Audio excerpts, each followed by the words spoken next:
Kiai Abdul Latif, beliau adalah ayahanda dari Syekhona Muhammad Khalil Bangkalan. Ada kisah yang sangat menarik untuk kita bisa ambil hikmahnya. Ketika Syekhona Khalil masih berada di dalam kandungan ibunya, Kiai Abdul Latif setiap malam pergi ke laut mencari ikan. Yang mana ikan itu kalau dapat 4, yang 2 dimakan dengan istrinya. Sedangkan sisa yang 2 disedekahkan kepada para tetangga. Begitu juga kalau dapat 10 ikan, yang 2 dimakan dengan istrinya, yang 8 disedekahkan kepada masyarakat. Walaupun dapat 50 ikan, hanya 2 yang dimakan dengan istrinya, yang 48 semuanya diserahkan kepada masyarakat.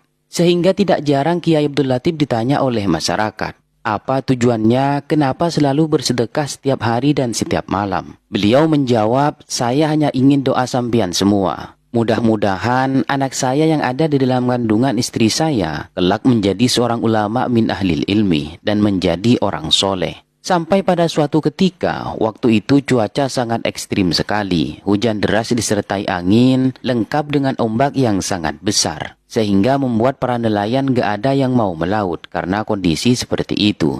Tapi tidak dengan Kiai Abdul Latif, beliau masih tetap melaut. Karena beliau ingin istiqomah bersedekah kepada masyarakat untuk dihadiahkan kepada sang anak yang ada di dalam kandungan istrinya. Sesampainya di laut, tiba-tiba di tengah laut, beliau melihat ada seseorang yang timbul tenggelam sambil berteriak minta tolong.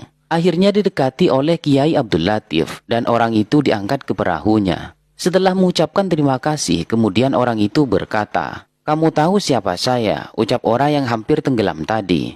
"Saya tidak tahu," jawab Kiai Abdul Latif. "Saya yang disebut dengan Nabi Khidir." Ya, beliau adalah Nabi Khidir alaihi salam. Kemudian Nabi Khidir berkata kepada Kiai Abdul Latif, "Apa yang kamu minta? Apakah kamu minta harta? Apakah kamu minta jabatan? Atau minta apa? Silahkan akan saya doakan kepada Allah," kata beliau. Kiai Abdul Latif menjawab, "Saya tidak perlu harta, saya juga tidak perlu jabatan. Yang saya inginkan hanya satu, anak saya yang ada di dalam kandungan istri saya, semoga lahir menjadi seorang ulama besar, seorang ahli ilmu, orang yang soleh, dan menjadi kebanggaan penerus dari dakwah para leluhur-leluhur kami, yaitu diantaranya Sunan Gunung Jati yang ada di Cirebon. Pantas dan patut jika Syekhona Khalil Bangkalan menjadi wali Allah dan menjadi ulama besar Nusantara, karena tirakat yang dilakukan oleh ayahanda Syekhona Khalil tidak tanggung-tanggung. Bahkan karomah Syekhona Khalil bukan hanya terjadi ketika semasa hidup beliau,